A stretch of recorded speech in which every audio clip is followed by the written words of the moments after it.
O meu pai apanhou-me a segurar no meu bebé com a perna que ainda coxeava. Ele zangou-se e disse-me: Por que estás aqui fora? Onde está a casa que te comprei? Respondi-lhe em voz baixa. A secretária do meu marido ficou com ela, e o meu marido foi viver com ela. Inesperadamente, o que o meu pai lhes fez, fê-los arrependerem-se para o resto da vida. Olá, caros ouvintes. Espero que todos tenhamos sempre saúde, sucesso e uma vida longa. Antes de continuarmos com a história, ajudem este canal a crescer com os vossos gostos, subscrições e comentários a dizer de onde nos estão a ouvir. Se já o fizeram, vamos começar a história. O chuvisco caía como fios finos, quase inaudíveis, mas o suficiente para me fazer tremer os ombros. O fumo de um pequeno esgoto na beira do passeio misturava-se com o cheiro à terra molhada. As luzes das casas no condomínio pareciam distantes. Já não conhecia ninguém. E eu estava aqui, de pé, do lado de fora da minha própria casa, ou do que antes fora a minha casa. A minha perna esquerda voltou a latejar.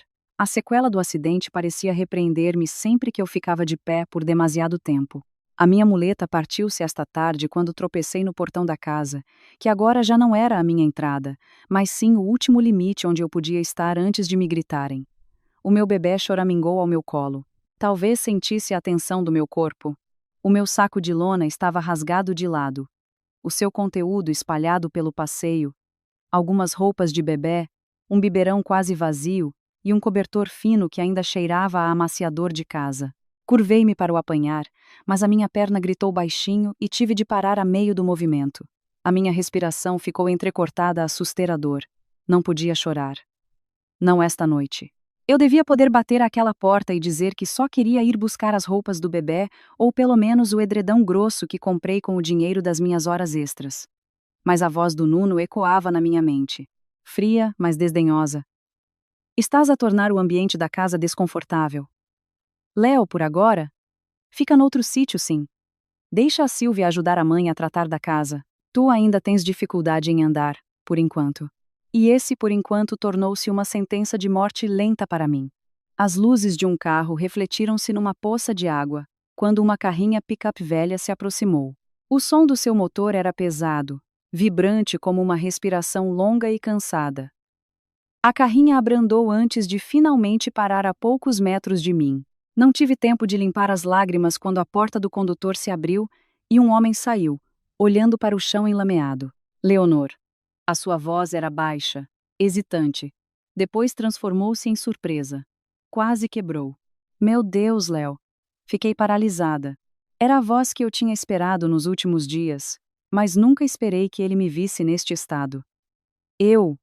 Os seus passos eram rápidos, atravessando as poças sem se importar com os seus sapatos velhos molhados. Quando se aproximou, os seus olhos foram diretos para a minha perna coxa, para o saco rasgado, e depois para o seu neto que choramingava. Algo no seu rosto mudou. Não era raiva, não era tristeza. Era algo muito mais silencioso e muito mais agudo. Por que estás aqui, filha? Onde está a tua casa? Onde está a casa que o pai te comprou? A pergunta era simples, mas pareceu que alguém tinha aberto uma porta que eu tinha estado a segurar por dentro. Engoli em seco, o peito sentia-se vazio. A minha voz era um fio quebrada. Não me deixaram entrar, pai. A casa agora é ocupada pelo Nuno e pela Sílvia. Disseram que eu estava a dar muito trabalho. Mandaram-me embora. O vento beliscou-me a nuca. O chuvisco adensou-se. Mas não era o tempo que me fazia tremer. Mas sim o olhar do meu pai. Ele não disse o quê. Não gritou. Não praguejou. Em vez disso, ficou em silêncio. Um silêncio que fez a noite parecer suspender a respiração. Ele inclinou-se um pouco, observando o ferimento no meu joelho, ainda coberto por um penso fino. Tinha caído esta tarde, quando a Sílvia me bloqueou a porta e me empurrou o braço. O penso estava molhado, a sua cor desbotada pela água da chuva. O olhar do meu pai fixou-se ali tempo suficiente para me secar a garganta. Depois tirou o telemóvel antigo do bolso. Os seus movimentos eram lentos e muito medidos, como alguém que acabara de tomar uma decisão importante. Ele marcou um número. O toque de chamada foi breve. Rafa, disse ele com a voz neutra. A sua voz era diferente da voz do meu pai que eu conhecia. Esta voz era fria, firme, sem qualquer hesitação. Ativa o processo da Quinta dos Pinheiros esta noite. Por um momento, Ele olhou para o meu rosto e depois acrescentou: e abre também o dossiê do projeto do Nuno. Agora. Franzi o sobrolho. Que processo? Que projeto? Rafa. O Rafa que eu pensava ser apenas o meu primo que vinha muitas vezes lanchar e trazer pastéis de nata. O Rafa que a minha sogra tantas vezes criticava por o considerar um desocupado. O meu pai desligou a chamada sem me explicar nada. Ele não me perguntou mais se eu estava bem. Não perguntou por que fui expulsa, não perguntou o que o Nuno me tinha feito. Porque ele já sabia o suficiente só de me ver esta noite. Ele pousou o seu casaco fino sobre os meus ombros e pegou no meu bebê dos meus braços. As suas mãos pareciam muito calmas, embora o seu maxilar estivesse tenso. Vamos para casa primeiro, Léo, disse ele suavemente. Amanhã de manhã aquela casa já não será deles. Fiquei atônita. Havia uma estranha agitação no meu peito, entre o alívio, o medo e a confusão. Pai, o que é que isso quer dizer? Que processo era aquele? Ele olhou para mim. Os olhos que sempre foram calorosos tinham se transformado em algo que eu nunca tinha visto em toda a minha vida. Já aguentaste tudo isto por tempo demais, disse ele. A sua voz era baixa, mas firme. Agora, deixa o pai falar da maneira que eles entendem. O chuvisco parou de repente. Ou talvez eu já não o sentisse, porque o meu peito estava cheio de emoções mistas. Eu não sabia o que o meu pai tinha acabado de começar esta noite. Não sabia por que é que a sua voz soava como a de alguém que prime um botão que vai mudar a vida de muitas pessoas. Só sabia de uma coisa. Pela forma como meu pai olhava para aquela casa, a minha casa que eles me tiraram. Talvez o Nuno e a Sílvia tivessem acabado de tocar em algo que não deviam ter tocado. E, por alguma razão, comecei a ter medo do que viria a seguir. Não medo por mim, mas por eles. Porque esta noite, com aquela chamada muito curta, acho que o meu pai tinha acabado de começar algo que já não podia ser parado. Sentei-me na poltrona da sala de estar da pequena casa para onde o meu pai me levou naquela noite. O cheiro a madeira úmida e o som das gotas de água a cair da caleira ouviam-se suavemente, tornando o ambiente mais silencioso do que o habitual. O meu bebê dormia nos braços do meu pai. Enquanto isso, eu tentava regular a respiração, tentando compreender o que realmente estava a acontecer, o que o meu pai tinha realmente começado.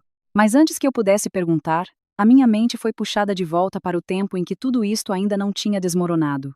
Quando eu ainda acreditava que aquela casa era o início da vida que eu estava a construir com o Nuno. Ainda me lembro do dia em que vimos pela primeira vez a brochura daquela casa. Uma pequena moradia num canto do condomínio. Não luxuosa, mas acolhedora. Gosto desta, disse eu, apontando para o pequeno quintal. Posso trabalhar a partir de casa. Montar um pequeno estúdio. O Nuno sorriu naquela altura, segurando a minha mão. Sim, esta casa é perfeita para nós, mas será que temos dinheiro suficiente? A palavra nós fez-me sentir segura. Fez-me esquecer que quase todos os planos foram financiados com as minhas próprias poupanças. O resultado de anos de horas extras em design de interiores e um acréscimo que o meu pai transferiu discretamente, sem nunca se gabar. Naquela altura, o meu pai disse-me ao telefone: Léo, se precisares de um pequeno extra, é só dizeres. Não te esforces demasiado. Pensei que era realmente um pequeno extra. Nunca soube o que o meu pai realmente pagou. O que eu sabia é que assinei como compradora conjunta, eu e o Nuno. Os nossos nomes estavam lado a lado no documento. Mas no dia da escritura, notei algo estranho. O Rafa apareceu de t-shirt e calças de ganga. O seu ar era descontraído, como alguém que tinha acabado de acordar. A minha sogra sussurrou imediatamente ao Nuno: aquele é o primo da Léo. Por que é que ele vem vestido como um desocupado? Que vergonha! Vi o Rafa dar um pequeno sorriso, mas não era um sorriso de raiva ou ofensa, mas como o de alguém que sabe algo que os outros não sabem. Ele assinou alguns papéis como testemunha. Não prestei muita atenção na altura. Pensei que ele estava apenas a ajudar, mas o olhar do Rafa para o meu pai ao entregar os documentos, um olhar breve e demasiado coordenado. Agora parece uma peça de um puzzle que eu nunca tinha compreendido. A casa ficou pronta 3 meses depois. O Nuno estava muito orgulhoso de chamar aquela casa o resultado do seu trabalho árduo. A minha sogra era ainda pior. Ainda bem que o meu filho se casou contigo, disse a minha sogra um dia, quando eu trazia as compras. Senão, como é que tu poderias ter uma casa tão grande? Eu sorri apenas. Não queria criar problemas. Não queria envergonhar o meu marido. Senti demasiadas vezes que o silêncio era melhor do que prolongar a dor. Naquela altura, eu não sabia que a escritura-mãe da casa nunca nos tinha sido verdadeiramente entregue. Não sabia que o controlo legal permanecia sob a empresa imobiliária do meu pai. Não sabia que tudo aquilo de que a minha sogra se orgulhava vinha, na verdade, das mãos que eles desprezavam. Na pequena casa, esta noite, o meu pai sentou-se à minha frente, a olhar para o telemóvel. O seu rosto estava calmo, embora os seus olhos contivessem uma tempestade. Respirei fundo. Pai, naquela altura, quem comprou realmente a casa? Foste tu ou fui eu? O meu pai levantou o rosto, observando-me por um longo tempo. Foste tu, respondeu ele suavemente. Mas não com todo o teu dinheiro. O pai cobriu o resto. A escritura de propriedade estava em teu nome e no do Nuno, mas o controlo final esteve sempre nas mãos do pai. Uma medida de segurança, caso algo acontecesse. Algo como isto, sussurrei. Ele não acenou, mas o seu olhar respondeu a tudo. Engoli em seco. Durante todo este tempo, pensei que o meu pai estava apenas a ajudar um pouco. Durante todo este tempo, pensei que o Rafa era apenas um primo descontraído que gostava de passar por cá para comer. Mas, aparentemente, cada parte da minha vida tinha sido protegida por eles, sem que eu soubesse. Não para se intrometerem, mas para garantir que eu não caísse sem ter onde me agarrar. O meu pai afagou a cabeça do seu neto adormecido. Aquela casa nunca foi deles, Léo. Eles só tiveram sorte por tu cederes sempre. Fechei os olhos. Havia um sabor amargo acumulado no meu peito. Ceder. Sim, era esse o meu hábito. E foi nesse ponto que outra memória surgiu. A primeira vez que a Sílvia veio à casa, oferecendo-se para ajudar a organizar as finanças do meu marido. Posso ajudar a organizar as informações do escritório, mana, disse ela suavemente, com um sorriso doce. Para que o Nuno não tenha de se preocupar sozinho. Acolhi-a amigavelmente. Até lhe fiz um chá. Não sabia que a partir daquele dia, os pequenos passos para a destruição da minha vida já tinham começado. Pai, a minha voz tremeu. Por que é que só falas agora? Por que não desde o início? O meu pai olhou-me profundamente e um sorriso fino apareceu. Um sorriso que continha algo que eu nunca tinha visto nele. Respeito. Porque o pai pensou que tu conseguirias reerguer-te sozinha. És forte. Mas quando alguém se atreve a expulsar a filha do pai da sua própria casa, isso significa que essa pessoa ultrapassou um limite que só o pai pode retaliar. Fiquei em silêncio. Era como se uma grande porta se tivesse aberto na minha vida. Uma porta que tinha estado firmemente trancada, escondendo algo que eu me recusava a ver, que eu nunca estive realmente sozinha, e que aqueles que me rebaixaram estavam, na verdade, a pisar em terra pertencente à família Menezes. O meu pai voltou a olhar para o telemóvel. O Rafa já está a tratar de tudo, só falta um documento. Franze o sobrolho. Que documento? O meu pai levantou-se lentamente, aproximou-se de mim e pousou a mão no meu ombro. O documento que garante que amanhã de manhã os nomes deles já não estarão naquela casa. E, pela primeira vez naquela noite, senti algo estranho a rastejar dentro de mim. Não era esperança, não era coragem, mas um pequeno impulso que fez com que as minhas costas, que há tanto tempo se curvavam, ficassem um pouco mais direitas.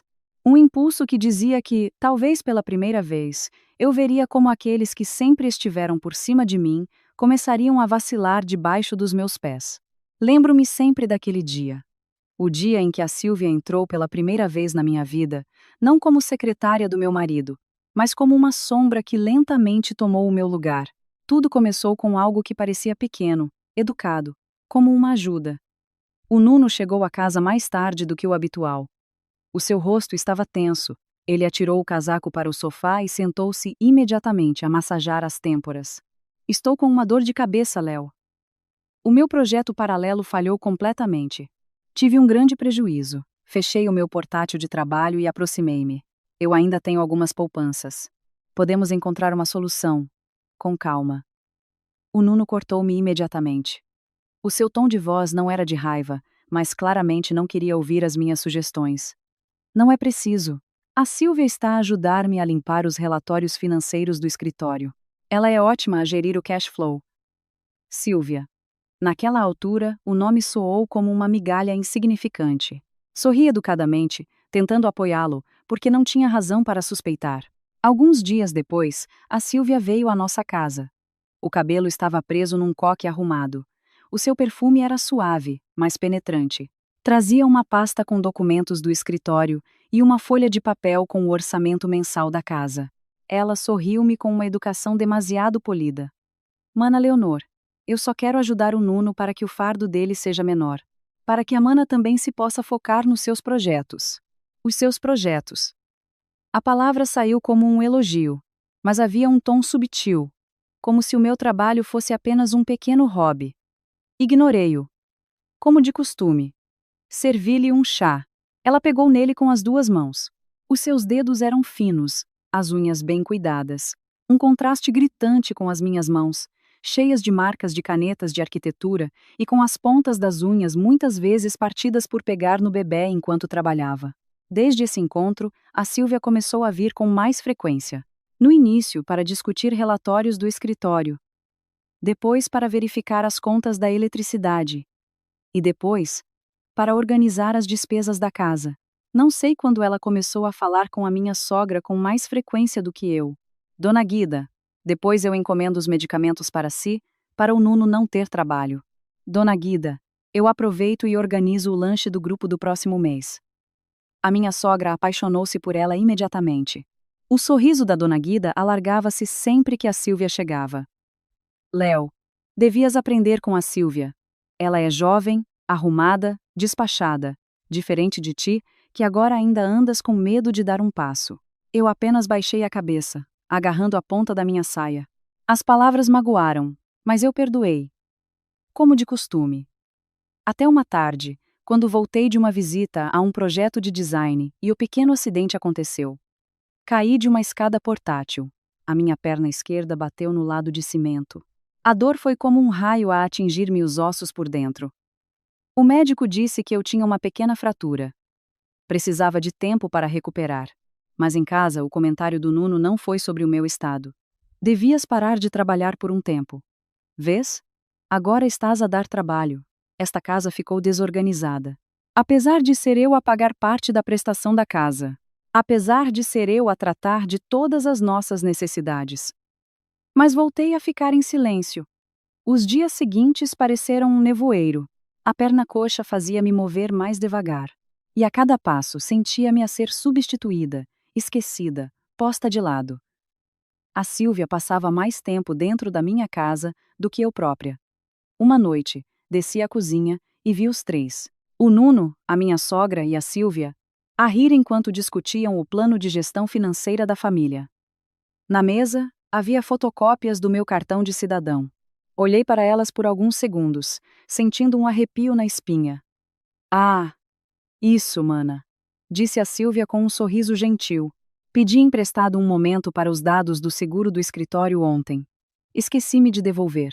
Assenti apenas. Nunca imaginei que aquela fotocópia do meu cartão de cidadão se tornaria a primeira ferramenta para roubar a minha vida. Algumas semanas depois, lenta mas seguramente, o Nuno começou a mudar.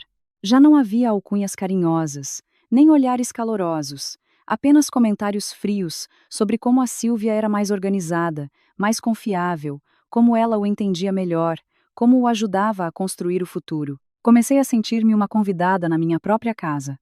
Então esse dia chegou sem aviso, como uma porta que se fecha lentamente, mas que se sente com força no coração. O Nuno chegou à casa com 2 malas grandes. Vou arrumar a casa primeiro. Por enquanto ficas perto da casa dos teus pais, sim, Léo? Olhei para ele, incrédula. Eu? Por que é que sou eu que tenho de sair? Esta é a nossa casa, Nuno. É precisamente por isso que estás a dar trabalho. Tu ainda estás a coxear. A Silvia pode ajudar a mãe aqui. Tu descansas. A palavra descansar soou como a expulsão mais sutil e cruel. Assenti lentamente, não querendo começar uma discussão à frente do meu bebê. Mas quando entrei no quarto para ir buscar as minhas roupas, fiquei chocada. O roupeiro estava vazio. Os documentos da casa e os comprovativos de transferência que eu guardava arrumados tinham desaparecido. Corri a cambalear para a sala, mas a Silvia estava à porta. Por favor, não entres agora, mana, disse ela suavemente. É para o bem de todos. Bem, essa palavra soou como veneno embrulhado num laço bonito. O Nuno aproximou-se e agarrou-me no braço. Anda, sai. A Sílvia está a arrumar tudo. Ele empurrou-me gentilmente, mas a minha perna dorida fez-me perder o equilíbrio. Quase caí.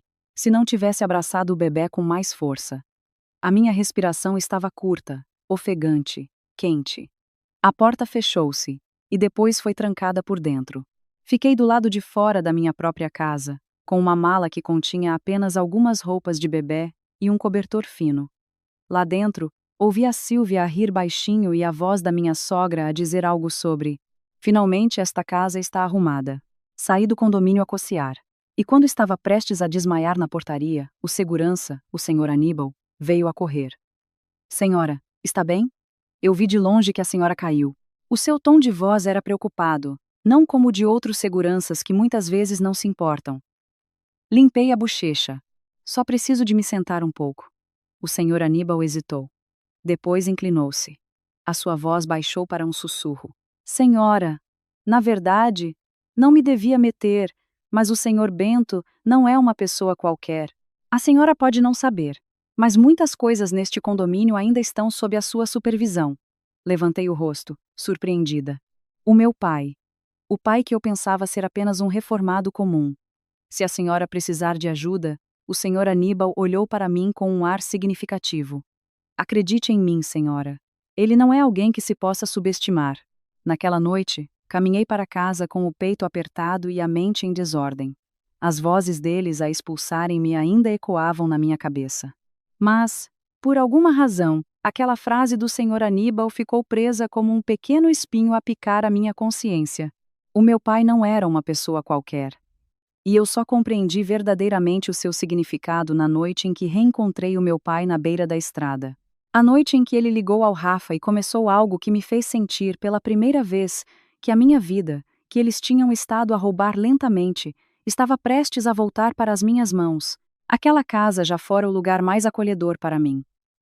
O lugar onde eu depositava os meus sonhos, colava os meus mood boards de design na parede, arrumava o quarto do bebê, enquanto sorria para mim mesma.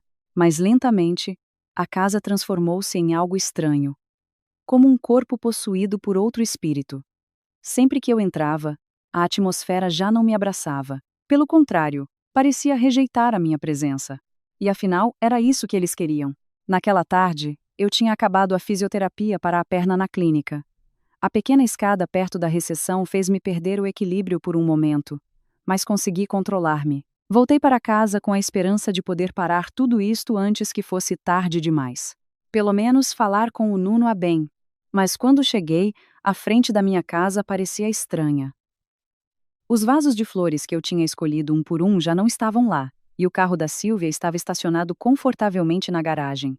Fiquei ali por um momento, a tentar convencer-me de que isto era apenas temporário, apenas uma ajuda, apenas para organizar a casa. Mas o meu peito já sabia a resposta muito antes de o meu cérebro a admitir. Abri o portão lentamente. A porta da frente estava entreaberta. Ouvi-os a rir. O meu coração apertou-se. Entrei. O meu passo era coxo, mas mantive-me direita. Cheguei, disse eu em voz baixa, como se fosse uma convidada indesejada. As vozes pararam. Todos se viraram. O Nuno estava sentado no sofá a usar uma das minhas t-shirts de casa. A t-shirt que ele antes dissera ser demasiado simples quando lhe a comprei. A Sílvia estava perto da mesa de jantar, a segurar uma lista de compras como se fosse uma esposa. A minha sogra, a Guida, estava sentada com um ar de satisfação, como se visse a casa finalmente ao seu gosto. Léo, a voz do Nuno soou irritada. Por que é que voltaste? Eu não te disse para descansares na casa dos teus pais? Eu moro nesta casa, Nuno, respondi suavemente. Só quero descansar, mudar a roupa ao bebê, ir buscar algumas coisas. A Sílvia deu um sorriso fino. Mana Leonor, por agora, deixa que eu trato da casa, sim? Concentra-te em recuperar. Essa é a minha casa, respondi mais alto do que pretendia. A minha perna esquerda latejava, mas continuei de pé. O Nuno levantou-se do sofá. Léo, estás a complicar tudo. A Sílvia só quer ajudar. És tão difícil de entender. A minha sogra apontou o dedo para mim. O seu tom era cortante como uma lâmina. Já estás a cocear. Mal consegues andar. Esta casa precisa de alguém despachado. Se queres ficar, pelo menos não dês trabalho. A palavra cocear atingiu-me com força, fazendo o meu peito apertar como se tivesse levado um soco por dentro. A minha perna vacilou por um momento. Baixei a cabeça, não por derrota, mas porque senti algo a quebrar dentro de mim. Não apenas a minha honra, mas toda a fundação do meu casamento. Só quero ir buscar as minhas coisas, disse eu em voz baixa. Dirigi-me ao quarto, mas a porta que deveria ser o meu refúgio estava firmemente fechada. A Sílvia adiantou-se e parou à minha frente. A mão na maçaneta, o rosto ainda com um sorriso educado. Desculpa, mana. Lá dentro está uma grande desarrumação. Deixa-me arrumar primeiro. Sim, desarrumação. Aquele era o nosso quarto. O quarto onde eu tinha dado à luz há poucos meses. O quarto onde eu tinha arrumado as roupas do bebê com o coração cheio de esperança. Tentei agarrar na maçaneta, mas a mão do Nuno impediu-me. Ouve, Léo, já falamos sobre isto. Por agora ficas na casa do teu pai até recuperares, até tudo estabilizar. Por agora ou para sempre. A minha voz quebrou. O Nuno não respondeu. E essa foi a sua resposta. Recuei alguns passos. A minha respiração ficou presa. O meu bebê começou a ficar irrequieto nos meus braços. Talvez sentisse o meu coração a bater demasiado depressa. Finalmente, baixei-me para pegar nos 2 sacos que já tinham sido preparados, com o conteúdo mínimo, nem sequer com algumas das minhas roupas de trabalho. Quando saí, o meu passo era instável. A minha perna cedeu mais depressa do que o meu coração. O meu joelho tremeu e quase caí. A Sílvia segurou no ombro do Nuno, como que a exibir uma posse que até então tinha escondido. O Nuno fechou a porta por dentro. Ouvi o som da chave a rodar. 2 vezes. Como se estivessem a trancar um capítulo da vida de que já não precisavam. Abracei o meu bebê com mais força. Afastei-me daquela casa a cocear. O portão fechou-se atrás de mim como um portal que me excluía da história deles. O mundo parecia girar. Os meus passos tornaram-se cada vez mais pesados, até que tive de parar na portaria, porque a minha visão começou a ficar turva. Vários moradores passaram, mas apenas olharam de lado, sem perguntar. Apenas o senhor Aníbal, o segurança do condomínio, se aproximou. Senhora Leonor, sente-se, disse ele em pânico. O que se passa com a sua perna? Há pouco vi que a estavam a expulsar. Limpei a minha bochecha, que já estava molhada. Não sei se pela chuva ou pelas lágrimas. Só preciso de ir para casa. O senhor Aníbal hesitou. Depois inclinou-se. Senhora, não me meto nos problemas dos outros. Mas há uma coisa que eu sei. Ele olhou para mim por um longo tempo, com um ar significativo. O senhor Bento não é uma pessoa qualquer. Muitas coisas neste condomínio estão sob o seu controlo. Muita gente não sabe disso. Fiquei paralisada. Pai. O pai que eles subestimavam. O pai que achavam não ter um emprego definido. Se a senhora precisar de ajuda, continuou ele, acredite em mim. Ele é alguém que pode virar a situação se quiser. As suas palavras ecoaram nos meus ouvidos como um segredo demasiado grande para o meu corpo cansado. Levantei-me lentamente, segurando o meu bebê, e caminhei em direção à estrada principal. O meu passo era coxo, mas algo dentro de mim começou a acender-se. Profundo, pequeno, mas quente. E quando cheguei ao passeio, o meu pai parou o carro mesmo à minha frente. Quando os seus olhos viram o meu estado, o seu olhar transformou-se em algo que me deu arrepios. Ele não se zangou. Não fez muitas perguntas. Apenas pegou no telemóvel e começou algo que ninguém mais poderia parar. Eu não sabia o que esperava o Nuno e a Sílvia. Mas pela forma como meu pai fechou a porta do carro naquela noite, eu sabia de uma coisa. Eles tinham ultrapassado o último limite. E no dia seguinte, esse limite tornar-se-ia um abismo. Naquela noite, a pequena casa para onde o meu pai me levou parecia tão estranha.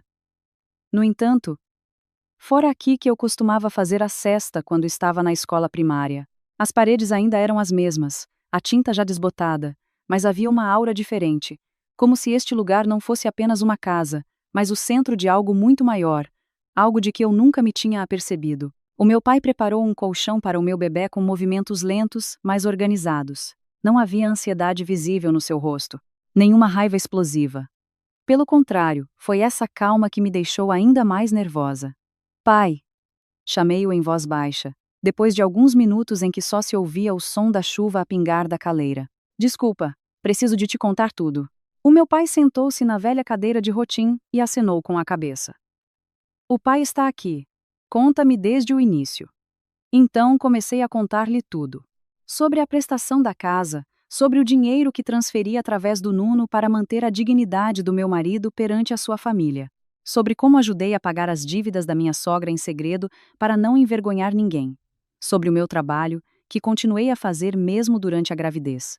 Enquanto o Nuno estava cada vez mais ocupado a construir a sua imagem de chefe de família meritório, e, finalmente, sobre o dia em que fui expulsa. Contei a história a suster a minha angústia. E depois desatei a chorar ao lembrar-me do penso molhado no meu joelho, o saco rasgado, o bebê a chorar e a porta de casa a fechar-se na minha cara. O meu pai não me interrompeu, não fez perguntas, não interveio, apenas ouviu, com um olhar que mudou gradualmente de suave para tenso e depois para frio como uma rocha numa tempestade. Quando terminei, o meu pai fechou os olhos por um momento e respirou fundo. Léo, disse ele suavemente. As pessoas de quem gostavas mudaram e pensaram que não tinhas ninguém. Baixei a cabeça, engolindo o sabor amargo na minha língua. Eu realmente não tenho mais ninguém. O meu pai abriu os olhos, olhando para mim com uma intensidade que me deu arrepios. Tens o pai, disse ele. E tens mais do que imaginas. Ele tirou um portátil fino de uma gaveta do armário. O portátil contrastava fortemente com a atmosfera da pequena casa. Tal como o meu pai, simples por fora, mas guardando algo imprevisível. O meu pai abriu várias pastas. Pastas com nomes de código. Pinheiros. Escritura-mãe. Direito de uso 08. Invest. Vários ficheiros foram abertos um por um. No ecrã, via-se a estrutura de propriedade da minha casa. Escritura-mãe. Direito de uso. Acordo de doação condicional. Arregalei os olhos. Pai. O que é isto? O meu pai virou o ecrã na minha direção lentamente. A sua voz era estável. A casa estava de facto em teu nome e no do Nuno, mas o controlo legal permaneceu com a empresa do pai. Isso foi preparado desde o início. O pai não queria interferir na vossa vida. Mas o pai não é um tolo que deixa a sua filha viver sem proteção. Senti a cabeça a andar à roda. Tudo o que eu pensava saber era, afinal, apenas a superfície. Pai, em que é que tu trabalhaste este tempo todo? Perguntei baixinho. O meu pai deu um sorriso fino. Não um sorriso arrogante, mas o sorriso de alguém que finalmente decidiu levantar um pouco o véu. Aquela empresa imobiliária. Foi o pai que a construiu. O pai nunca gostou de se exibir. As pessoas podem pensar que o pai é um reformado comum. É mais seguro assim. Fiquei em silêncio. O meu corpo sentia-se leve, e ao mesmo tempo a tremer. Então o meu pai abriu outra pasta chamada Projeto Nuno. Dentro, havia relatórios financeiros da empresa onde o Nuno trabalhava. Havia registros de transferências suspeitas. Havia provas de que fundos da empresa foram usados para necessidades pessoais. Como é que conseguiste isto?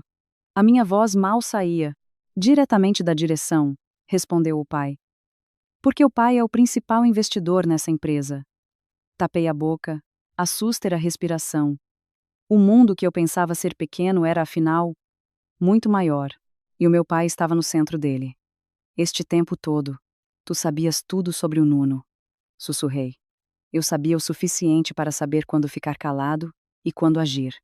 Ele fechou o portátil lentamente. E o pai já esteve calado por demasiado tempo, como se entendesse a conversa. O meu bebê mexeu-se na cama e voltou a adormecer. O meu pai olhou para ele por um momento antes de se focar novamente em mim. Há uma coisa que precisas de saber, disse ele calmamente. Mas o seu tom fez-me arrepiar. No acordo de direito de uso, está escrito que a casa permanece propriedade da família Menezes enquanto o teu casamento decorrer de boa fé. O que é que isso significa?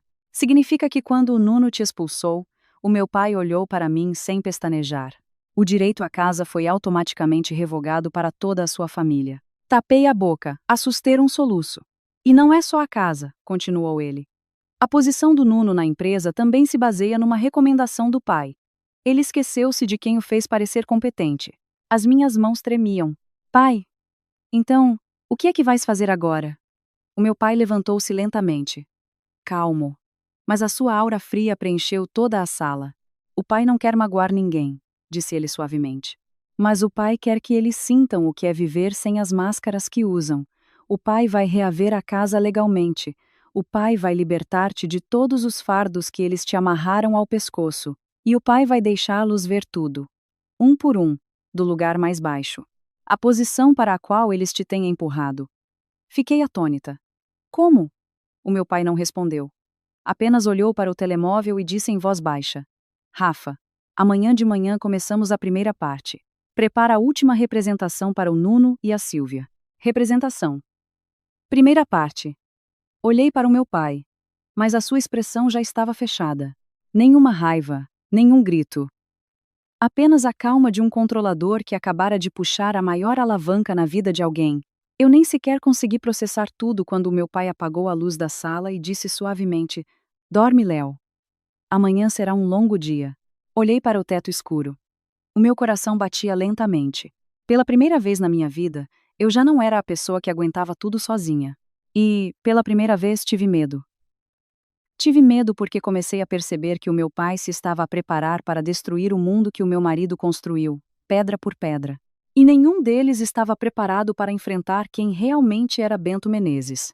Naquela manhã, o ar na Quinta dos Pinheiros parecia diferente. O céu estava limpo, mas o vento era frio. Frio de uma forma que fazia as folhas úmidas balançarem como se estivessem a sussurrar algo desconfortável. Parecia um dia tranquilo para alguns e um dia de colapso para outros. Eu ainda estava na pequena casa com o meu pai e o meu bebê. Tínhamos acabado de tomar um pequeno almoço simples quando o telemóvel do meu pai vibrou uma vez. Apenas uma vez. O ecrã iluminou-se por um momento. Mostrava uma mensagem do Rafa. Processo iniciado. Em 5 minutos. O meu pai não disse nada. Apenas acenou lentamente com a cabeça e olhou para mim por um momento. O seu olhar não era um aviso, mas sim um compasso de espera. Como se dissesse: prepara-te. Aconteça o que acontecer a seguir, tens de ser forte. Entretanto, na casa da Quinta dos Pinheiros, de onde fui expulsa. O Nuno e a Sílvia acordaram num ambiente muito diferente. A Sílvia desceu as escadas com um pijama novo, o cabelo solto e arrumado, o rosto radiante como alguém que sente que o mundo está do seu lado.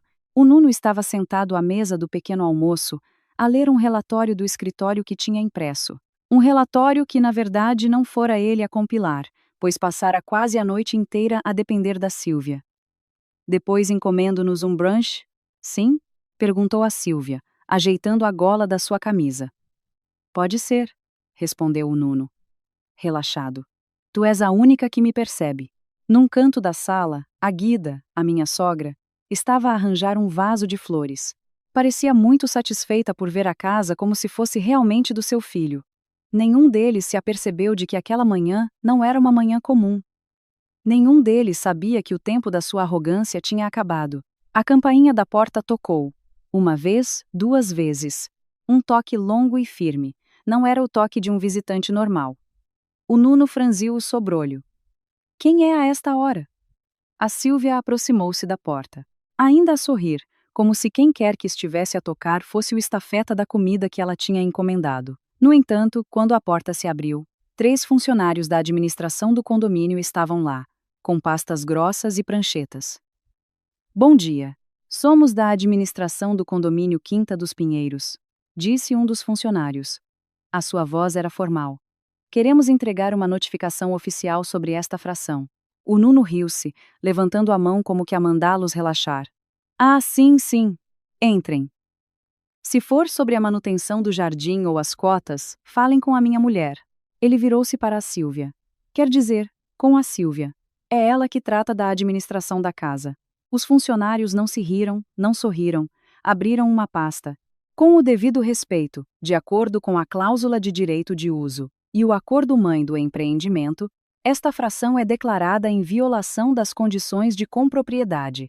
A violação consiste na expulsão de um dos proprietários legítimos sem o devido processo legal. A Sílvia gelou. O Nuno franziu o sobrolho. A Guida parou de arranjar as flores. O que é que isso quer dizer? Perguntou o Nuno, a sua voz a começar a subir de tom. O funcionário retirou uma carta oficial e entregou-lhe. Esta é uma notificação de despejo. Os ocupantes têm um prazo de 7 dias para desocupar a casa. Após esse prazo, a entidade gestora do empreendimento tem o direito de tomar posse total. O quê? Gestora do empreendimento? A Silvia tentou rir-se. Esta casa é do Nuno, está em nome dele. Como é que nos mandam sair da nossa própria casa?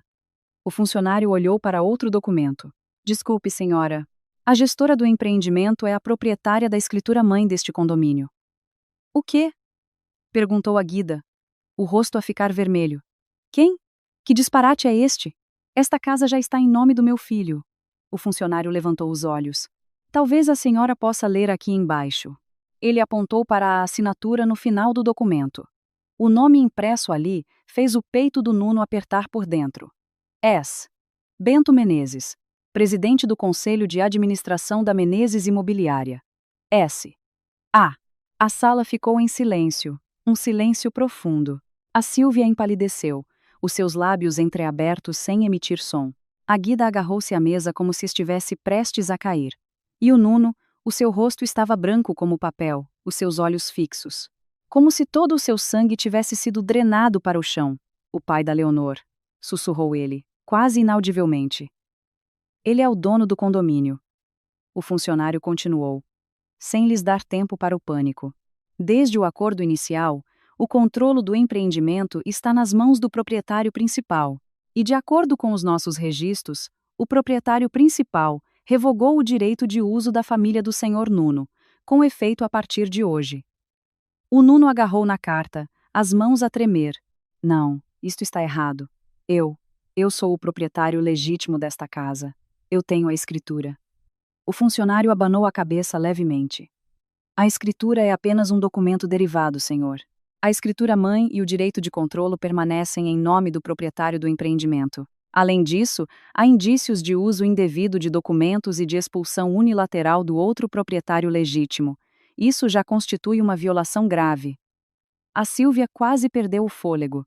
Eu não percebo. Nesse momento, o telemóvel do Nuno tocou. Ele atendeu com as mãos a tremer. Senhor Nuno. A voz do cartório notarial soou do outro lado. Lamentamos, mas não podemos ajudar. Houve uma alteração na estrutura de propriedade, e o Dr. Rafael Menezes é agora nosso parceiro. Todos os assuntos relacionados com a sua casa devem ser resolvidos através dele. Clique.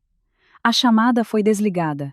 O Nuno deixou cair o telemóvel, como se toda a sua vida tivesse caído com ele. A Silvia olhou para ele, a tremer. Nuno, é nisto que dá confiares demasiado naquela tua mulher deficiente. Ela deve. Cala-te, gritou o Nuno com uma voz quase quebrada. Isto não é obra da Leonor. Isto é. Ele não continuou, porque finalmente percebeu que não estavam a lidar com a Leonor. Estavam a lidar com o pai da Leonor, o homem que eles sempre subestimaram. O homem que era discreto, mas que detinha todas as chaves. O funcionário fechou a pasta e preparou-se para sair. Por favor, comecem a preparar-se. Voltaremos amanhã com uma lista de inventário. Eles saíram, deixando para trás 3 pessoas cuja casa já não era a sua casa. Ao longe, eu estava sentada na pequena cadeira da casa do meu pai, a olhar para a janela molhada pelo orvalho da manhã. O meu bebê brincava com os meus dedos, a rir-se. O meu pai olhou para mim enquanto bebia o seu café. Eles já receberam a carta? Perguntei. A minha voz era baixa, mas trêmula. O meu pai acenou uma vez com a cabeça. Já, respondeu ele. E isto é apenas o começo. Mordi o lábio ao olhar novamente para a janela. Pela primeira vez em muito tempo, senti o meu peito um pouco mais leve, mas ao mesmo tempo, um sentimento de apreensão instalou-se lentamente. Porque eu podia sentir, que o meu pai ainda não tinha jogado todas as suas cartas. E qualquer que fosse a próxima carta, seria maior do que a casa que ele tinha recuperado. Afetaria o trabalho, a reputação, o estatuto, tudo, e eles não estavam preparados de todo para o próximo capítulo. Naquela manhã, acordei mais cedo do que o habitual. O ar frio entrava lentamente pelas frestas da janela da pequena casa do meu pai, fazendo-me puxar o cobertor do bebê para mais perto do meu corpo. Havia uma tensão no ar difícil de explicar, não vinda de fora, mas de dentro de mim, como se o meu corpo soubesse que hoje algo ia desmoronar. Não aqui, não comigo, mas no lugar onde alguém se erguia com uma arrogância que já durava há demasiado tempo. O meu pai estava sentado na sala de estar, a verificar as notícias do mercado de ações no seu telemóvel. O seu rosto estava muito calmo, como se não houvesse nenhum tornado que ele estivesse a libertar na direção da vida de outras pessoas. O Rafa chegou com uma pasta grossa e um portátil, e colocou-os na mesa de forma organizada. "Está tudo pronto, senhor?" perguntou ele ao meu pai. O meu pai acenou com a cabeça. "Saímos daqui a pouco." Agarrei na ponta do cobertor, nervosa. "O pai precisa que eu faça alguma coisa?" O meu pai olhou para mim por um longo tempo. "Não para esta manhã, Léo, mas precisas de saber o que vai acontecer, para não te culpares mais." Assente. Embora o meu coração estivesse a bater acelerado. O Rafa abriu o portátil e mostrou um slide com um gráfico do fluxo de fundos da empresa onde o Nuno trabalhava. "Fundos que deveriam ter sido usados para as operações do escritório", explicou o Rafa. "Foram desviados para despesas pessoais. Um carro, hotéis e várias transações em nome da Sílvia." O meu peito apertou. "Então, este tempo todo, o meu marido usou dinheiro da empresa?" "Não só o teu marido", respondeu o Rafa. A sua voz era fria, mas calculada. "A secretária dele também participou. Pensaram que ninguém estava a prestar atenção." O meu pai fechou o portátil. Hoje eles vão descobrir que todos os olhos estavam, na verdade, postos neles, no edifício de escritórios onde o Nuno trabalhava. A atmosfera estava diferente do habitual. O átrio, normalmente cheio de funcionários atarefados e amigáveis, parecia agora mais tenso. Algumas pessoas sussurravam ao ver o Nuno entrar. O seu rosto estava pálido, o cabelo ligeiramente despenteado, como se não tivesse dormido a noite toda. Talvez ele realmente não tivesse dormido. Talvez ainda estivesse a tentar perceber o que tinha acontecido com a casa da Quinta dos Pinheiros. Talvez ainda estivesse à procura de uma razão. Mas esta manhã não lhe deu respostas. Esta manhã trouxe-lhe a ruína. "O senhor Nuno foi chamado à sala de reuniões do 15 grau andar", disse a recepcionista. A sua voz era cautelosa. O Nuno franziu o sobrolho. "Que reunião?" "Não tenho nada agendado." "É uma reunião de acionistas, senhor." "Reunião de acionistas." O seu rosto ficou tenso. Ele subiu no elevador com passos ansiosos. No 15 grau andar. A porta do elevador abriu-se, revelando um corredor silencioso, iluminado apenas por luzes amarelas tênues. Ele caminhou em direção à grande sala de reuniões com paredes de vidro. E quando a porta se abriu, o som do seu coração pareceu parar. Na cabeceira da mesa, sentado, direito, calmo, muito imponente, estava o pai, Bento Menezes, o homem que eles subestimavam como um reformado do campo. À sua direita e esquerda, sentavam-se vários diretores e outros acionistas. O Rafa estava de pé, perto do projetor, pronto com a sua apresentação. "Sente-se, Nuno", disse o pai suavemente. O seu tom era demasiado calmo para alguém que estava prestes a destruir o mundo de outra pessoa. O Nuno sentou-se lentamente. As suas mãos tremiam. O pai fez um sinal ao Rafa. O primeiro slide apareceu. Depois o segundo. O terceiro. Cada um mostrava provas do desvio de fundos da empresa para contas pessoais, pagamentos de hotéis, compras de artigos de luxo, transferências regulares para a conta da Sílvia, e até algumas provas de que pequenos fundos também foram desviados para a renovação da casa deles. O Nuno ficou chocado. "Senhor, isto deve ser um engano." "Eu não." Silêncio. A voz do pai era baixa, mas cortou o ar. A sala gelou. O Rafa mudou para o último slide. Uma gravação de áudio. Uma conversa sussurrada entre a Sílvia e o Nuno. "Querido, vê lá se consegues desviar um bocado do fundo de marketing. Se transferires um pouco para a minha conta, dá para a entrada do carro. Depois eu trato dos comprovativos." "Está bem. Mas não muito. Tenho medo que descubram." "Calma, querido. O importante é que aquela casa fique mesmo em nosso nome." Os diretores que ouviram a gravação olharam uns para os outros com expressões de nojo e raiva. O Nuno estava pálido. As suas mãos tremiam incontrolavelmente. Eu posso explicar." O pai bateu levemente na mesa. "Nuno Pratama", disse ele, frio como aço fino. "Foste promovido nesta empresa por minha recomendação. Foram-te dadas facilidades, não para as canalizares para uma nova vida com a tua secretária." "Eu não." A voz do Nuno quebrou. Senhor, eu pensei que foi a Leonor que o deixou zangado. O pai deu um pequeno sorriso de lado. Não um sorriso, mas como o brilho agudo de alguém que finalmente revela o seu verdadeiro rosto. Tu destruíste a vida da Leonor durante anos, roubaste dinheiro da empresa, expulsaste a tua mulher da sua própria casa. A caneta na mão do pai moveu-se. Uma assinatura.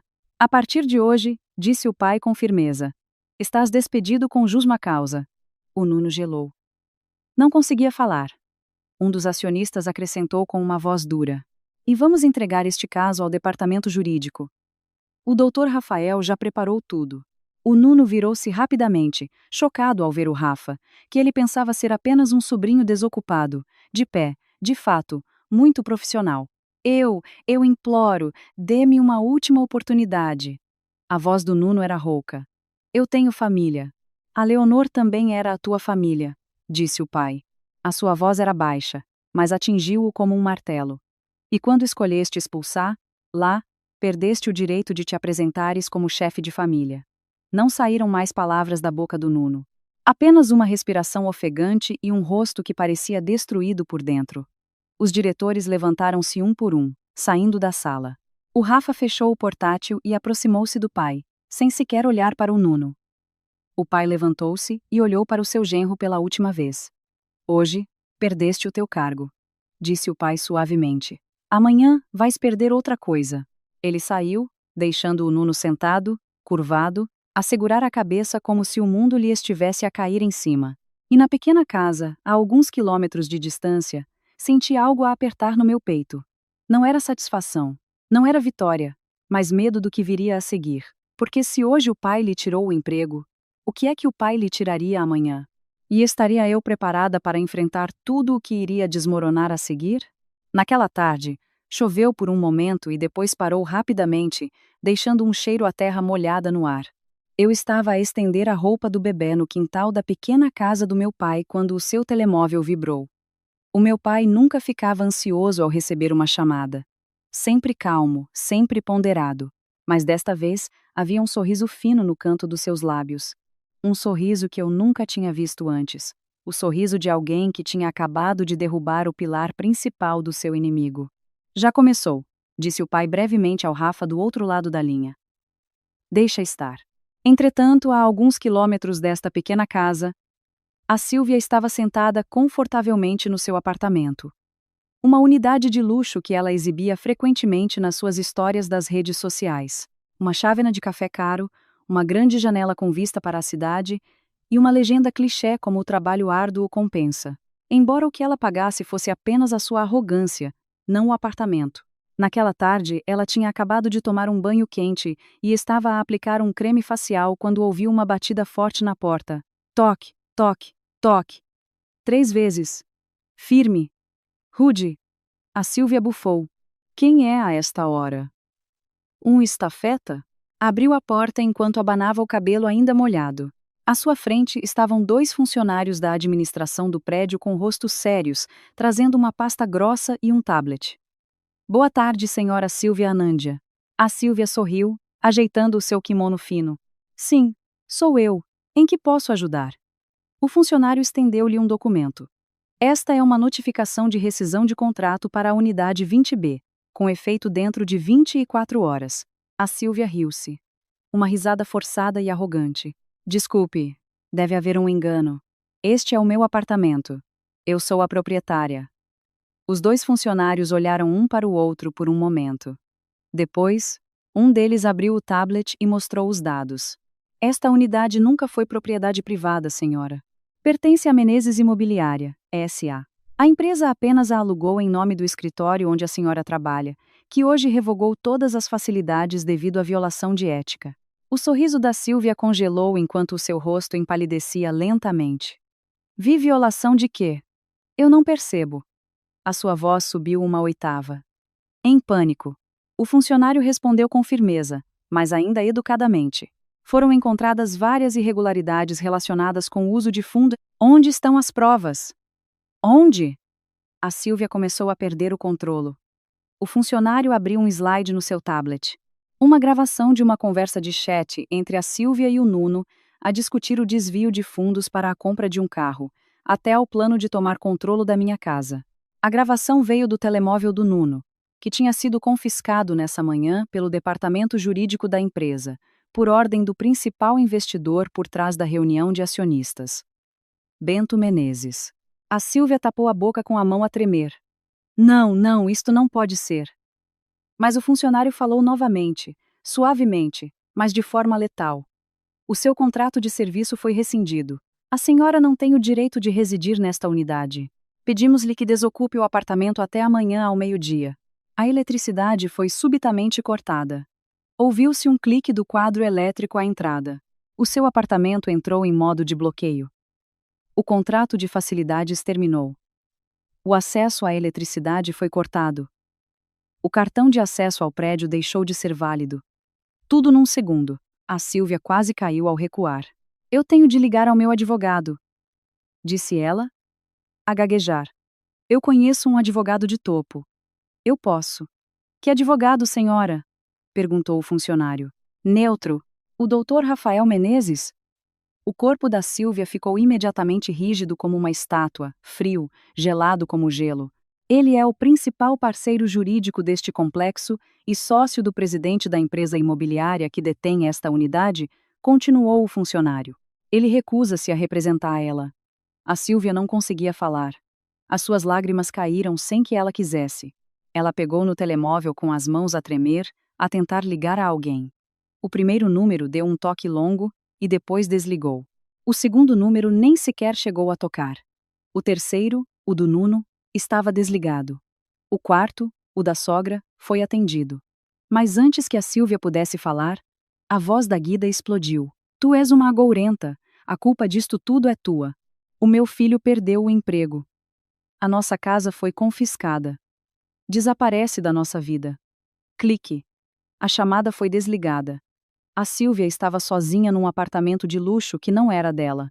Restava apenas o reflexo do seu próprio rosto na janela. O rosto de uma mulher que acabara de perceber que toda a sua vida tinha sido construída sobre bens roubados. E agora, o roubo tinha sido exposto à frente de todos. Na pequena casa, o meu pai desligou o telefone do Rafa e suspirou. Então, já acabou? Perguntei baixinho. O meu pai acenou com a cabeça. A segunda parte acabou. A casa voltou para sua dona. O emprego do Nuno acabou. E agora a Sílvia não tem onde se agarrar. Mordi o lábio. Uma parte de mim sentia-se aliviada. Mas outra parte tremia. Não por pena, mas por perceber o quão devastador era o poder do meu pai quando ele decidia deixar de ficar em silêncio. Pai. A minha voz era um sussurro hesitante. O que vem a seguir? O meu pai olhou para mim com um olhar que eu não conseguia decifrar. Calmo, frio e absoluto. Eles roubaram o teu nome, a tua casa e a tua dignidade, Léo. Ele parou por um momento. A tarefa do pai é devolvê-los de uma forma que eles nunca esquecerão. Engoli em seco. Porque se isto era apenas a segunda parte, então eu não conseguia imaginar o que aconteceria na terceira. E em algum lugar, ao mesmo tempo, a Sílvia chorava sozinha no seu apartamento escuro. Um lugar que em breve já não seria o seu. Mas tudo isso não era nada, nem de perto. Porque os três, o Nuno, a Sílvia e a Guida, não sabiam que ainda não tinham atingido o fundo do poço. Ainda não. Naquele dia, o céu parecia límpido, como se o mundo tivesse escolhido ser uma testemunha fria e neutra para um acerto de contas final. Eu estava sentada numa pequena sala de reuniões no escritório do meu pai. Um espaço não muito grande, mas que parecia vasto devido ao silêncio e à tensão. O Rafa sentou-se ao meu lado, a abrir uma pasta com os documentos que durante tanto tempo tinham sido os seus próprios instrumentos de jogo. O meu pai estava de pé, perto da janela, a olhar para fora com as mãos atrás das costas. Pai! Chamei-o em voz baixa. É mesmo verdade que eles vêm? O meu pai não se virou. Eles não têm mais para onde ir, Léo. E de facto, 5 minutos depois ouviram-se passos apressados no corredor. A porta abriu-se de par em par, revelando 3 figuras que outrora se erguiam arrogantemente na minha casa. Agora, pareciam sombras. O Nuno entrou primeiro, o rosto amarrotado, o cabelo despenteado, a camisa por passar a ferro, os olhos inchados. Atrás dele, a Sílvia caminhava a morder o lábio. A maquilhagem esborratada, o cabelo emaranhado. A Guida estava ainda pior. As bochechas caídas, os olhos vermelhos, o passo vacilante. Os três pararam em frente à mesa, a olhar para mim. Silêncio. Um silêncio que feria os ossos. Eu só me conseguia lembrar de uma coisa. O dia em que fui expulsa da minha própria casa. O dia em que fiquei de pé, a cocear, em frente à porta, a segurar o meu bebê, e eles fecharam-na na minha cara. Agora eles estavam à minha frente, sem casa, sem emprego, sem prestígio. Leonor, a voz do Nuno quebrou. Por favor, ouve-me. Eu não respondi. Não era preciso. O meu pai virou-se e sentou-se na cadeira na ponta da mesa. O seu olhar era frio, mas deixava-me a decisão total. O Nuno deu um passo à frente e caiu de joelhos.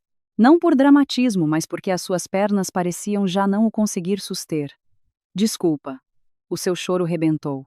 Não um choro de arrependimento, mas o choro de alguém que perdeu o seu rumo na vida. Eu errei. Fui cego. Fui cego pelo trabalho. Pela pressão. Que pressão?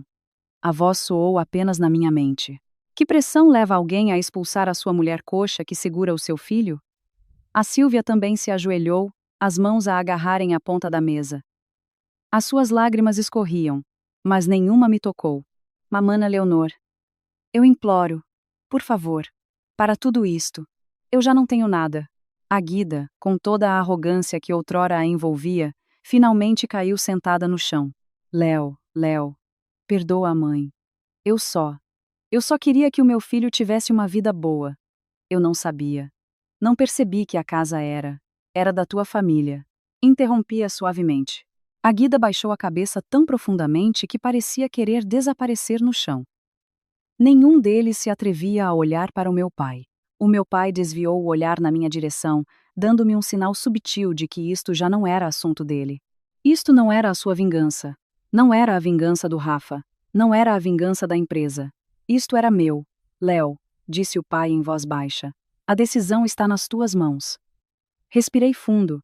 Pela primeira vez na minha vida, as três pessoas que durante tanto tempo pisaram a minha dignidade esperavam agora pelas minhas palavras, como se esperassem uma sentença final. Eu não vos vou retaliar como vocês me retaliaram a mim, disse eu calmamente. Eu não vos vou expulsar à meio da noite. Não vos vou fazer dormir na rua. Não vou falsificar as vossas assinaturas. O Nuno baixou a cabeça ainda mais. Os seus ombros tremiam.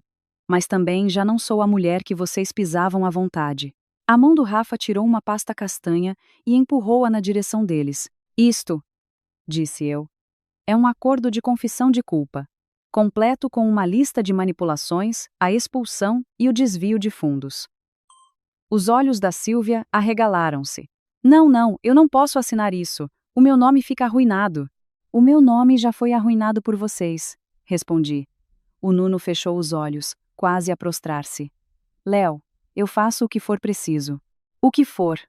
Desde que retires todas as queixas. Olhei para eles um por um. Vocês vão assinar esse documento, continuei. Ele contém a confissão de que me enganaram, tomaram a minha casa, aproveitaram-se do meu dinheiro e me expulsaram. A sala ficou em silêncio, até a respiração parecia suspensa. Em troca.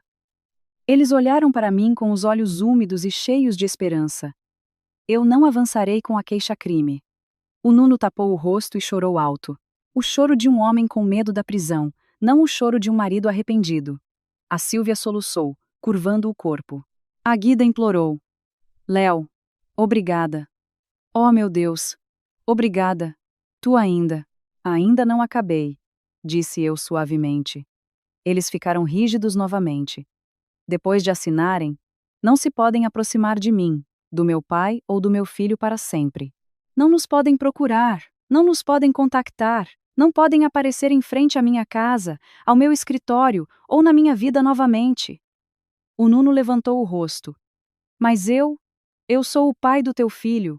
Não, interrompi. Tu és apenas a pessoa que desistiu de tudo isso por uma secretária. Tu já não és nada para mim. A Sílvia tapou a boca. E pela primeira vez vi um medo que não era fingido. Eu quero viver em paz. Sem vocês. É só isso. E depois acrescentei. E a casa não voltará para vocês. A casa a tornar-se a um lar de acolhimento para mulheres que foram expulsas das suas famílias, para que haja quem se salve, mesmo que eu não me tenha salvo na altura. O meu pai olhou para mim, orgulhoso. O Rafa sorriu um pouco, aliviado, e as 3 pessoas que antes me consideravam um fardo caíram ainda mais fundo no abismo do seu próprio destino. Um por um, com as mãos a tremer, eles assinaram o documento. Quando tudo terminou, fechei a pasta lentamente, como se estivesse a fechar o caixão de um capítulo sombrio da minha vida. A partir de hoje, disse eu suavemente, mas com firmeza, vocês já não fazem parte da minha vida. Não houve gritos, não houve vingança brutal, não houve raiva, apenas um limite. O limite que eu nunca tinha conseguido impor, até ser forçada a ficar na beira da estrada, a segurar o meu filho. Eles saíram da sala com passos pesados e rostos destruídos. Já não havia prestígio, nem máscaras, nem vitórias fingidas. E o que restou foi o silêncio. Um silêncio que pareceu uma porta finalmente fechada e trancada para sempre. O meu pai pousou a mão no meu ombro. Escolheste um caminho limpo, Léo, disse ele. Nem todos conseguem fazer isso. Assente. Mas bem no fundo de mim, comecei a sentir algo que nunca tinha sentido antes. Algo lento, suave, mas muito forte. Não era vingança, não era vitória, não era raiva, era liberdade. E ao longe, eu podia sentir um novo capítulo à espera. Mais calmo, mais claro, e sem a sombra deles na minha vida novamente. Naquela manhã, a luz do sol atravessava as janelas do alto edifício onde eu estava, refletindo tons dourados no chão de mármore. Não havia chuvisco, nem cheiro à terra molhada, nem passeios frios como na noite em que tudo desmoronou. Hoje era diferente. Mais claro, mais amplo, mais fluido. Respirei fundo. A minha perna esquerda, que antes me fazia tropeçar, ainda cocheava. Mas estava forte. A bengala elegante na minha mão já não era um símbolo de fraqueza, mas um sinal de que eu estava a andar de novo. Embora devagar, embora a cocear, mas não para trás. Nunca mais. O meu filho. O menino que eu outrora segurava nos braços enquanto chorava na beira da estrada, agora corria pelo átrio, a rir e a chamar-me. Mãe, mãe, olha! Ele mostrou-me uma pulseira de papel da área de brincar do edifício. Os seus olhos brilhavam. Sorri. Cuidado a correr, filho. Uma recepcionista olhou para nós com carinho. Talvez sem saber que eu já tinha estado em frente à minha própria casa a chorar. Ninguém sabia de nada disso. E eu não precisava que soubessem. Atrás de mim, um grande painel exibia o título Seminário de Design de Interiores e Empoderamento Feminino, por Leonor Menezes. Eu ainda suspirava cada vez que via o meu nome sozinho, sem o nome do meu marido. O meu nome estava inteiro novamente. Tinha a sua própria casa novamente. Tinha o seu próprio significado. O meu ateliê de design, que eu construíra nos intervalos da amamentação, das horas extras e da pressão doméstica, agora trabalhava em parceria com o grupo imobiliário do meu pai. Era frequentemente convidada como oradora, não por compaixão, mas porque o meu trabalho era genuinamente valorizado. Hoje estiveste ótima. A voz do meu pai soou ao meu lado. Ele apareceu com uma simples camisa branca, pegou no seu neto por um momento, fazendo o meu filho rir e agarrar-se à sua barba rala como se fosse um brinquedo. Pai, sorri. Fui convidada por causa do grande nome do pai. O meu pai aproximou-se e deu-me uma palmada suave no ombro. Foste convidada porque resististe, Léo. Muitas mulheres são talentosas, mas nem todas conseguem reerguer-se enquanto seguram um filho. Baixei a cabeça, a conter a emoção que queria explodir. À minha direita, o Rafa aproximou-se com uma pasta. Deixo aqui uma proposta de nova parceria, mana. Podes ver mais logo à noite. Ele ainda usava uma t-shirt casual, mesmo estando num edifício imponente. E agora as pessoas sabiam quem ele realmente era. Assenti ao meu primo. Orgulhosa e grata. Antes do evento começar, um homem aproximou-se. A sua altura era proporcional. Estava bem vestido. O seu rosto era limpo e a sua atitude, educada, muito diferente das pessoas que outrora me rebaixaram. Ele estendeu a mão. Sou o Vasco, parceiro de negócios do seu pai. Há muito que queria conhecê-la. Senhora Leonor. Vi alguns dos seus projetos de interiores. Tem muito caráter. O seu elogio não foi exagerado, nem forçado. Direto. Sorri um pouco. Obrigada. Ainda estou a aprender muito. Ele riu-se levemente. Se precisar de um novo parceiro para um projeto, terei todo o gosto em abrir-lhe as portas. Os edifícios precisam de um toque humano, e o seu design tem essa sensibilidade. As suas palavras aqueceram minhas bochechas. Não por romance, mas por ser valorizada pelo meu intelecto. Não pelo meu corpo, nem pelo meu estatuto, nem pela minha fraqueza. Qualquer relação que pudesse surgir mais tarde, que crescesse em solo saudável, não a partir de feridas como o meu passado. O evento correu bem. Os participantes aplaudiram. Várias mães abordaram-me com os olhos a brilhar, dizendo que a minha história as fortalecia. Sorri a conter as lágrimas, porque outrora eu fui como elas. Depois do evento, fui por um momento ao jardim traseiro do edifício. Havia lá um banco de madeira. Sentei-me lentamente, a apreciar a brisa da tarde. Ao longe vi alguém. O Nuno. Ele estava atrás de umas árvores a usar roupas de trabalho simples. O seu rosto estava magro, o corpo instável. Ao seu lado a Sílvia sem maquilhagem, sem perfume caro, sem mala de luxo. Eles olhavam para o chão, sem se atreverem a aproximar. Evitavam o meu olhar, não por ódio, mas por vergonha. E isso era mais pesado do que qualquer castigo que eu lhes pudesse dar. Não me virei. Não era preciso. Eles já não faziam parte da minha vida. Eram apenas sombras do passado a observar de longe, sem a coragem de pedir nada, sem o direito de se aproximarem. Levantei-me lentamente, a bengala na minha mão esquerda. O meu passo não era perfeito, mas cada movimento tinha um propósito. Olhei para uma casa ao longe. Não a da Quinta dos Pinheiros, mas o edifício da fundação que agora cuidava de mães solteiras e vítimas de expulsão familiar.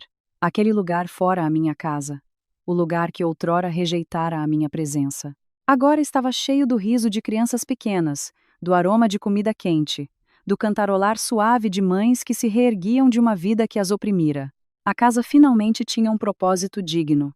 Olhei para ela por um longo tempo e depois sussurrei para mim mesma no passado, para a mulher que outrora ficara de pé, a cocear, na beira da estrada com um bebê nos braços. Obrigada por teres resistido, Léo. Respirei fundo. Aquela tarde pareceu uma página nova, verdadeiramente em branco. Agora, disse eu em voz baixa, com um sorriso a desabrochar. Já não são eles que determinam onde eu moro. Já não são eles que decidem para onde eu vou. Segurei a minha bengala com firmeza. Dei um passo em frente. A partir de hoje, só eu determino o rumo da minha vida. E, pela primeira vez, com a perna coxa que outrora fora considerada uma vergonha, senti-me a andar mais direita do que nunca em toda a minha vida.